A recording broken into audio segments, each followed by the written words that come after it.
Viewers welcome back in our program जी doctor साहब साडे कोल अगला कमेंट आया है पीता सिंह जी का साडी धर्म के आधार ते खालिस्तान की थां ते पंजाबी नेशन वाली वीडियो ते ये लिखते हैं खालसा जी मैं पनीत शर्मा नाल कुछ हद तक सहमत हाँ बाहर बैठे सिखां की मदद नाल पंजाब नूं आजाद करवाया जा सकता है पर ना पंजाब ही रहना चाहिए है क्यों पहला गुरु गोबिंद सिंह जी के खालसा राज का संकल्प पूरी मनुखता लई सी ना कि एक खेतरी रूप विच राज करेगा खालसा का मतलब सिर्फ पंजाब विच राज करना नहीं है अज आपां आजाद पंजाब नूं खालिस्तान का नाम दे रहे हां ते कल नूं जे सिख यूके विच बहु गिनती विच हो गए तां फिर की असीं यूके नूं भी खालिस्तान का नाम देंगे कल नूं जे भारत विच सिखां दी बहु गिनती हो जाती है तां की असीं भारत नूं भी खालिस्तान का नाम देंगे दूसरा पंजाब नूं खालिस्तान का नाम देण ते खालिस्तान दे सारे बशिंदे खालिस्तानी वजणगे चाहे उन्हां दा धर्म कोई भी होवे कल नूं जे कोई गैर सिख जां सिख खालिस्तानी कोई अपराध करता है जां कोई होर गलत काम करता है तां फिर सिख धर्म बदनाम होवेगा बाहरले मुल्कां दे अखबार लिखणगे कि खालिस्तानी ने जबर जनाह कीता खालिस्तानी ने धोखाधड़ी कीती अते होर तीसरा मैं वखरी सिख स्टेट की हमायत करता हाँ मैं समझदा हाँ कि बाहरले मुल्कां च बैठे सिखां दी मदद नाल ही ये संभव है ना कि पंजाबी बोलण वालियां दी मदद नाल साडे भाईचारे च आजाद पंजाब ते राज करन दी समर्था भी है चौथा जे सानू पंजाब शब्द नाल कोई दिक्कत है तां सानू कोई होर नाम सुझाउणा चाहिदा है मैं समझदा हाँ कि हर वर्ग लई खालिस्तान शब्द ठीक नहीं होवेगा असी आजाद पंजाब लई दूजे नाम वजों खालिस्तान नूं वरत सकते हाँ जिवें इंडिया लई भारत अते हिंदुस्तान वरतिया जाता है जी डॉक्टर साहब वीर पीता सिंह जी का पहला मैं देखिया मैं कि शायद ये भी साडे पंजाब दा एक रहा है कि भी जिवें सब्जियां दे नां ते गंडा सिंह कि सी कि किसान दा सब कुछ गंडा ही सी गंडे दे उत्ते ही नां हुंदा सी जी फिर जदों इलाके फतेह करन लगे फिर पशौरा सिंह कश्मीरा सिंह मुल्ताना सिंह महाराजा रणजीत सिंह दे मुंडियां दे नां सी जी फिर जदों फिर फौजां च अहुदे होए फिर मेजर सिंह करनैल सिंह जरनैल सिंह बहादुर तो चलो बरेबरी नाल सी अहुदियां दे नाल भी नां आ गए जी सो इसे तरह मैं कहा कि ये शायद पपीता सिंह पपीता बहुत वधिया फ्रूट है जी पर उन्होंने हो सकता अपनी आईडी रखी होए पर बड़ा सोहना ना है जी उन्होंने सानू लिखिया और जड़ियां गल्लां भी उन्होंने कीतियां बहुत सोहणियां कीतियां जी और उन्होंने क्योंकि वीर पुनीत शर्मा ਜਿਹੜੇ कि पंजाबी हिंदू होने का फख्र करते हैं होना भी चाहिए जी तो उन्होंने ये दलील सी कि भी असी आज़ाद पंजाब की हमायत कर सकते हैं खालिस्तान धर्म आधारित या मजहब आधारित किसी भी कीमत पर नहीं बनना चाहिए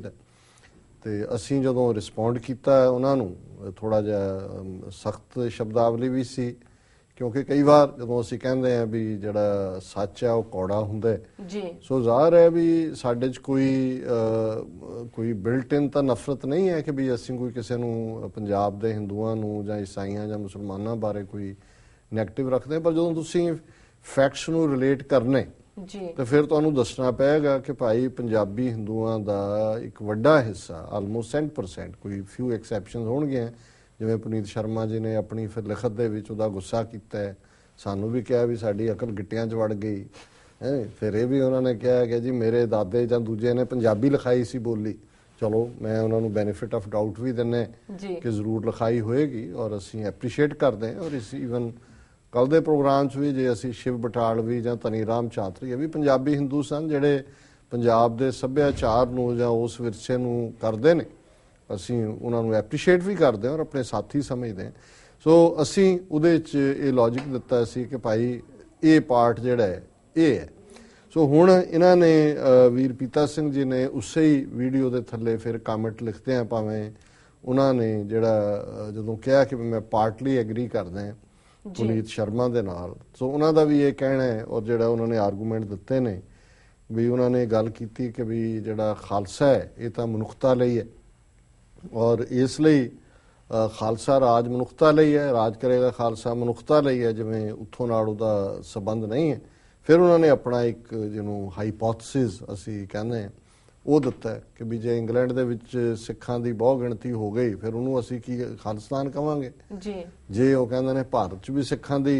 ਜਿਹੜੀ ਹੈ ਮੈਜੋਰਿਟੀ ਹੋ ਗਈ, ਵੈਸੇ ਤਾਂ ਇਹਨਾਂ ਦੇ ਮੂੰਹ 'ਚ ਘਿਓ ਸ਼ੱਕਰ ਜੀ, ਕਿਉਂਕਿ ਇਨ ਦਾ ਐਂਡ ਆਫ ਦਾ ਡੇ ਕੋਈ ਗਿਣਤੀ ਵਧਾਉਣਾ ਤਾਂ ਸਾਡਾ ਵੈਸੇ ਮਕਸਦ ਵੀ ਨਹੀਂ ਹੈ,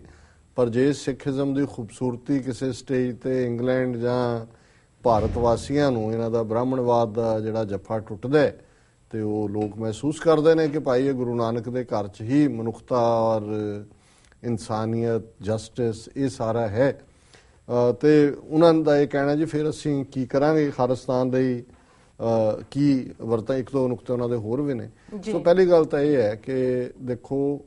ਜਦੋਂ ਅਸੀਂ ਕੋਈ ਵੀ ਨੇਸ਼ਨ ਦਾ ਨਾਂ ਇਸਤੇਮਾਲ ਕਰਦੇ ਹਾਂ, ਖਾਲਸਾ ਜ਼ਾਹਰ ਹੈ ਕਿ ਖਾਲਸੇ ਦਾ ਮਤਲਬ ਖਾਲਿਸਤਾਨ ਦੇ ਜਦੋਂ ਦੇਸ਼ ਦੀ ਗੱਲ ਹੈ, ਦੇਸ਼ ਦਾ ਨਾਂ ਕੁਛ ਵੀ ਹੋ ਸਕਦਾ। ਹੁਣ ਦੇਸ਼ ਦਾ ਨਾਂ ਯੂਨਾਈਟਿਡ ਸਟੇਟਸ ਆਫ ਅਮਰੀਕਾ ਹੈ, ਭਾਵੇਂ ਕਿ ਉਹਦਾ ਧਰਮ ਨਾਲ ਕੋਈ ਤਾਲੁਕ ਨਹੀਂ ਹੈ, ਲੇਕਿਨ ਇਹਦੇ ਬਾਵਜੂਦ ਨਾਂ ਦੇ ਨਾਲ ਜੇ ਹੁਣ ਅਮਰੀਕਨ ਵਿੱਚ ਚਰਚ ਔਰ ਸਟੇਟ ਵੀ ਸੈਪਰੇਟ ਹੈ, ਪਰ ਅਮਰੀਕਾ ਦਾ ਪ੍ਰੈਜ਼ੀਡੈਂਟ ਬਾਈਬਲ ਤੇ ਹੱਥ ਰੱਖ ਕੇ ਸਹੁੰ ਚੁੱਕਦਾ ਹੈ, ਇਨ ਗੋਡ ਵੀ ਟਰਸਟ ਦੇ ਥੱਲੇ ਆਪਣੀ ਉਹਨਾਂ ਨੇ ਜਿਹੜੀ ਹੈ ਆਸਤਕ ਪੋਜੀਸ਼ਨ ਵੀ ਲਈ ਹੋਈ ਹੈ। ਸੋ ਖਾਲਿਸਤਾਨ ਨਾਂ ਦਾ ਇਹ ਮਤਲਬ ਕਿਵੇਂ ਨਿਕਲ ਗਿਆ ਕਿ ਜਿਹੜੇ ਸਿੱਖ ਹੋਰ ਥਾਂ ਤੇ ਬੈਠੇ ਨੇ ਉਹ ਜਿਸ ਵੀ ਦੇਸ਼ ਦਾ ਨਾਂ ਹੈ, ਜੇ ਕੱਲ ਨੂੰ ਇੰਗਲੈਂਡ ਵਾਲੇ ਆਪਣਾ ਨਾਮ ਮੈਜੋਰਿਟੀ ਸਿੱਖ ਹੁੰਦੇ ਨੇ ਖਾਲਿਸਤਾਨ 2 ਕਹਿਣਾ ਚਾਹੁੰਦੇ ਨੇ ਕਰ ਲੈਣ, ਪਰ ਸਾਨੂੰ ਕੋਈ ਇਹਦੇ ਨਾਲ ਜੁੜੀ ਹੋਈ ਗੱਲ ਨਹੀਂ ਹੈ। ਔਰ ਇਸ ਗੱਲ ਲਈ ਈਵਨ ਜਦੋਂ ਕਿ ਦਰਾ ਖੈਬਰ ਤੋਂ ਕਸ਼ਮੀਰ ਤੱਕ ਔਰ ਇਧਰੋਂ ਜਿਹੜਾ ਰੋਹਤਾਂਗ ਪਾਸ, ਤਿੱਬਤ, ਸ਼ਿਕਾਰਪੁਰ ਤੱਕ ਸਿੱਖ ਰਾਜ ਰਹੇ, ਵੀਰ ਪੀਤਾ ਸਿੰਘ ਜੀ ਨੂੰ ਸ਼ਾਇਦ ਪਤਾ ਹੋਏਗਾ ਕਿ ਉਸ ਗਵਰਨਮੈਂਟ ਦਾ ਨਾਂ ਸਰਕਾਰੇ ਖਾਲਸਾ ਜੀਓ, ਜਿਹੜੇ ਵੀ ਐਗਰੀਮੈਂਟ ਟ੍ਰਾਈਪਾਰਟਾਈਟ ਐਗਰੀਮੈਂਟ ਵੀ ਹੋਏ ਨੇ, ਸਰਕਾਰੇ ਖਾਲਸਾ ਜੀਓ ਜੀ। ਔਰ ਉਸ ਦੇ ਵਿੱਚ ਜਿਹੜੇ ਸੂਬੇ ਸਨ ਉਹਨਾਂ ਦੇ ਵਿੱਚ ਪੰਜਾਬ ਸ਼ਬਦ ਦਾ ਕੋਈ ਸੂਬਾ ਨਹੀਂ ਸੀ ਪੰਜਾਬ ਨਾਂ ਦਾ, ਲਾਹੌਰ ਸੀ, ਪੇਸ਼ਾਵਰ ਸੀ, ਮੁਲਤਾਨ ਸੀ, ਕਸ਼ਮੀਰ ਸੀ, ਔਰ ਇਸ ਦੇ ਥੱਲੇ ਹੀ ਉਹ ਗਵਰਨ ਹੁੰਦੇ ਸੀ। ਸਰਕਾਰ ਜਿਹੜੀ ਹੈ ਉਹ ਸਰਕਾਰੇ ਖਾਲਸਾ ਜੀਓ ਸੀ। ਇਸੇ ਤਰ੍ਹਾਂ ਕੱਲ ਨੂੰ ਜੇ ਜਿਹੜੇ ਇਲਾਕੇ ਦੂਸਰੀਆਂ ਥਾਵਾਂ ਤੇ ਵੀ ਨੇ ਜੇ ਉਹ ਖਾਲਿਸਤਾਨ ਨੂੰ ਜੁਆਇਨ ਕਰਦੇ ਨੇ, ਔਰ ਪੰਜਾਬ ਦਾ ਵੈਸੇ ਵੀ ਸ਼ਾਬਦਿਕ ਅਰਥ 5 ਆਬ ਹੈ, 5 ਦਰਿਆ ਜੀ। ਸੋ 47 ਤੋਂ ਪਹਿਲਾਂ ਤੱਕ ਤਾਂ ਇਹ ਈਵਨ ਸੂਬੇ ਦੇ ਤੌਰ ਤੇ ਨਾਂ ਠੀਕ ਸੀ, ਸਿੱਖ ਰਾਜ ਦੇ ਵੇਲੇ ਤਾਂ ਪੰਜਾਬ ਸ਼ਬਦ ਨਹੀਂ ਸੀ। ਸੋ ਹੁਣ ਜਦੋਂ ਪਾਕਿਸਤਾਨ ਔਰ ਭਾਰਤ ਵੰਡੇ ਗਏ, ਸੋ ਜ਼ਾਹਰ ਹੈ ਵੀ ਸਾਡੇ ਕੋਲ 2-2.5 ਦਰਿਆ ਰਹਿ ਗਏ, ਚਨਾਬ, ਜੇਹਲਮ ਉਧਰ ਚਲੇ ਗਏ, ਰਾਵੀ ਵੀ ਉਧਰ ਹੀ ਐਂਡ ਹੁੰਦਾ ਜਾ ਕੇ, ਸਤਲੁਜ ਵੀ ਉੱਥੇ ਹੀ ਐਂਡ ਹੁੰਦਾ। ਇੱਕ ਬਿਆਸ ਦਰਿਆ ਹੈ ਜਿਹੜਾ ਉੱਤੋਂ ਚੱਲਦਾ ਤੇ ਹਰੀਕੇ ਚ ਆ ਕੇ ਸਤਲੁਜ ਦੇ ਨਾਲ ਮਿਲਦਾ, ਤਾਂ ਵੈਸੇ ਹੀ 2.5 ਆਬ ਰਹਿ ਗਏ ਜੀ। ਸੋ ਉਹਦੀ ਰੈਲੇਵੈਂਸ ਨਹੀਂ ਰਹਿੰਦੀ, ਪਰ ਉਹਦਾ ਇੱਕ ਜੇ ਪ੍ਰੋਵਿੰਸ ਪੰਜਾਬ ਹੁੰਦਾ ਜਾਂ ਹੋਰ ਜਿਹੜੇ ਇਲਾਕੇ ਨਾਲ ਜੁਆਇਨ ਕਰਦੇ ਨੇ ਉਹਨਾਂ ਦਾ ਅਸੀਂ ਕੁਝ ਡਿਸਟ੍ਰਿਕਟ ਵਾਈਜ਼ ਕੋਈ ਨਵਾਂ ਵੀ ਉਹਨਾਂ ਦਾ ਸੂਬਾ ਬਣ ਜਾਂਦਾ ਤੇ ਉਹ ਵੀ ਉਹਦਾ ਹਿੱਸਾ ਬਣ ਸਕਦੇ ਨੇ। ਸੋ ਮੈਂ ਸਮਝਦਾ ਵੀ ਇੰਨੀ ਫਸ ਨਹੀਂ ਕ੍ਰੀਏਟ ਕਰਨੀ ਚਾਹੀਦੀ ਖਾਲਿਸਤਾਨ ਨਾਂ ਦੇ ਨਾਲ, ਕਿਉਂਕਿ ਆਲਰੇਡੀ ਇਸ ਨਾਂ ਦੇ ਥੱਲੇ 1.5 ਲੱਖ ਤੋਂ ਜ਼ਿਆਦਾ ਜਿਹੜੀਆਂ ਨੇ ਸ਼ਹੀਦੀਆਂ ਹੋਈਆਂ ਨੇ, ਖੂਨ ਡੁੱਲੇ। ਸੋ ਇਸ ਨਾਂ ਦੇ ਥੱਲੇ ਖਾਲਿਸਤਾਨ ਇੱਕ ਪ੍ਰੋਟੈਕਸ਼ਨ ਦਾ ਨਾਂ ਹੈ, ਖਾਲਸਾ ਵੀ ਇੱਕ ਪ੍ਰੋਟੈਕਸ਼ਨ ਹੈ। ਔਰ ਜਦੋਂ ਅਸੀਂ ਇਹ ਕਹਿੰਦੇ ਹਾਂ ਕਿ ਜੀ ਇਹਦਾ ਮਤਲਬ ਸਿਰਫ ਉੱਥੋਂ ਦਾ ਨਹੀਂ ਸੀ ਰਾਜ, ਇਹ ਸਾਡੇ ਮਤੇ ਹੀ ਦੱਸਦੇ ਨੇ ਕਿ ਭਾਈ ਇਹ ਸਾਡਾ ਜਿਹੜਾ ਸਾਡਾ ਪਾਰਟ ਰਿਹਾ ਹੈ, ਰਾਜ ਤਾਂ ਅਲਟੀਮੇਟਲੀ ਸਾਡਾ ਕੇਂਦਰ ਤਾਂ ਉਹੀ ਰਿਹਾ। ਵੱਖਰੀ ਗੱਲ ਹੈ ਕਿ ਜਦੋਂ ਰਾਜ ਫੈਲਦੇ ਨੇ ਉਹ ਕਿਤੇ ਉੱਪਰ ਮਾਝਾ, ਮਾਲਵਾ, ਦੁਆਬਾ ਸਾਡੇ ਉਹ ਬੇਸ ਹੈ ਜਿੱਥੇ ਕਿ ਸਿੱਖੀ ਦਾ ਕ੍ਰੈਡਲ ਹੈ, ਬਾਕੀ ਉਹਦਾ ਸਪਰੈਡ ਆਊਟ ਹੋਇਆ ਜਿੱਥੇ ਜਿੱਥੇ ਵੀ ਹੋਇਆ ਉਹ ਨਾਲ ਉਹਦਾ ਹਿੱਸਾ ਬਣਦੇ ਚਲੇ ਗਏ ਜੀ। ਦੂਸਰਾ ਉਹਨਾਂ ਨੇ ਇੱਕ ਹੋਰ ਹਾਈਪੋਥੈਟੀਕਲ ਸਿਚੁਏਸ਼ਨ ਲਈ ਹੈ ਕਿ ਜੀ ਜਦੋਂ ਕੋਈ ਕ੍ਰਾਈਮ ਕਰੇਗਾ ਖਾਲਿਸਤਾਨ ਦਾ ਸ਼ਹਿਰੀ ਤੇ ਫਿਰ ਸਿੱਖ ਬਦਨਾਮ ਹੋਣਗੇ। ਭਾਈ ਅੱਜ ਵੀ ਦੁਨੀਆ 'ਚ ਜਦੋਂ ਕਿਤੇ ਹੁੰਦਾ, ਤੁਸੀਂ ਇੰਡੀਅਨ ਗਵਰਨਮੈਂਟ ਤੇ ਤਾਂ ਲਿਆ ਨਹੀਂ ਕਿ ਭਾਈ ਉਹਨਾਂ ਨੇ ਮਿਲੀਟੈਂਸੀ ਨੂੰ ਧਰਮ ਨਾਲ ਜੋੜਿਆ, ਕੋਈ ਵੀ ਕਾਰਵਾਈ ਜਿਹੜੀ ਕਿਸੇ ਨੇ ਕੀਤੀ ਸਿੱਖ ਮਿਲੀਟੈਂਟਸ ਨੇ ਇਹ ਕੀਤਾ। ਹੁਣ ਵੀ ਜੇ ਅਮਰੀਕਾ 'ਚ ਵੀ ਕੋਈ ਇੱਕ ਜਿਵੇਂ ਕੋਈ ਬੁੱਢਾ ਜਿਹਨੇ ਕਿ ਕੋਈ ਰੇਪ ਜਿਹੜਾ ਉਹ ਇਸ ਕਿਸਮ ਦੀ ਹਰਕਤ ਕੀਤੀ ਇਧਰ ਲਾਊਡਨ ਕਾਉਂਟੀ ਦੇ ਵਿੱਚ, ਤੇ ਇੱਕ ਸਿੱਖ ਕੌਰ ਦੇ ਨਾਂ ਥੱਲੇ ਉਹਦਾ ਨਾਂ ਲਿਖ ਕੇ ਖਬਰ ਲੱਗੀ ਹੋਈ ਹੈ, ਇਵੇਂ ਹੀ ਹੋਰ ਹੁੰਦਾ। ਸੋ ਜੇ ਇਦਾਂ ਦੇ ਵੇਲੇ ਕ੍ਰਾਈਮ ਵੇਲੇ ਸਿੱਖ ਸ਼ਬਦ ਉਦੋਂ ਤਾਂ ਧਰਮ ਜੁੜਿਆ ਹੁੰਦਾ। ਖਾਲਿਸਤਾਨ ਦੇ ਨਾਲ, ਖਾਲਿਸਤਾਨ ਧਰਮ ਦਾ ਨਹੀਂ ਹੈ, ਖਾਲਿਸਤਾਨ ਇੱਕ ਕੰਟਰੀ ਦਾ ਨਾਂ ਹੋਏਗਾ। ਜੇ ਅੱਜ ਪਾਕਿਸਤਾਨ ਦੇ ਨਾਲ ਕੋਈ ਜੁੜਦਾ ਹੈ ਉਹ ਇਸਲਾਮ ਦੀ ਬਦਨਾਮੀ ਨਹੀਂ ਹੈ, ਉਹ ਤਾਂ ਕਿਸੇ ਵੀ ਦੇਸ਼ ਦੇ ਸ਼ਹਿਰੀ ਕੋਈ ਅਮਰੀਕਨ ਦੇ ਨਾਲ ਜੁੜਦਾ ਹੈ, ਜੇ ਅਮਰੀਕਨ ਕੋਈ ਸਿੰਗਾਪੁਰ 'ਚ ਕਿਤੇ ਜਾ ਕੇ ਉਹਦੇ ਹੰਟਰ ਵੱਜਦੇ ਨੇ, ਕ੍ਰਾਈਮ ਕਰਦੇ ਨੇ, ਕੋਈ ਅਮਰੀਕਾ ਤਾਂ ਨਹੀਂ ਬਦਨਾਮ ਹੋ ਜਾਂਦਾ। ਇੱਕ ਸ਼ਹਿਰੀ ਹੈ ਕਿਸੇ ਵੀ ਥਾਂ ਦਾ, ਉਹ ਕਰਦਾ, ਉਹਦੇ 'ਚ ਕ੍ਰਾਈਮ ਉੱਥੇ ਵੀ ਹੋਏਗਾ ਜਿਵੇਂ ਬਾਕੀ ਹੁੰਦਾ ਹੈ, ਇੱਕ ਐਵਰੇਜ ਗੱਲ ਹੈ। ਸੋ ਇਹਨੂੰ ਵੀ ਇੱਕ ਐਜ਼ ਏ ਆਰਗੂਮੈਂਟ ਨਹੀਂ ਯੂਜ਼ ਕੀਤਾ ਜਾ ਸਕਦਾ। ਬਾਕੀ ਉਹਨਾਂ ਨੇ ਕਿਹਾ ਜੀ ਵੱਖਰੀ ਸਿੱਖ ਸਟੇਟ ਦੇ ਹਮਾਇਤੀ ਨੇ, ਇਹ ਵੀ ਗੱਲ ਉਹਨਾਂ ਨੂੰ ਜ਼ਾਹਰ ਹੈ ਕਿ ਪੰਜਾਬੀ ਬੋਲਣ ਵਾਲਿਆਂ ਨੇ ਇਹਦੇ 'ਚ ਕੁਝ ਨਹੀਂ ਕਰਨਾ। ਸੋ ਜ਼ਾਹਰ ਹੈ ਪੰਜਾਬੀ ਬੋਲਣ ਵਾਲਿਆਂ 'ਚ ਗੈਰ ਸਿੱਖ ਆ ਜਾਂਦੇ ਨੇ। ਹੁਣ ਜੇ ਵੀਰ ਪੀਤਾ ਸਿੰਘ ਇਹ ਗੱਲ ਸਮਝਦੇ ਨੇ ਵੀ ਡਾਇਸਪੋਰਾ ਸਿੱਖਾਂ ਨੇ ਕਰਨਾ,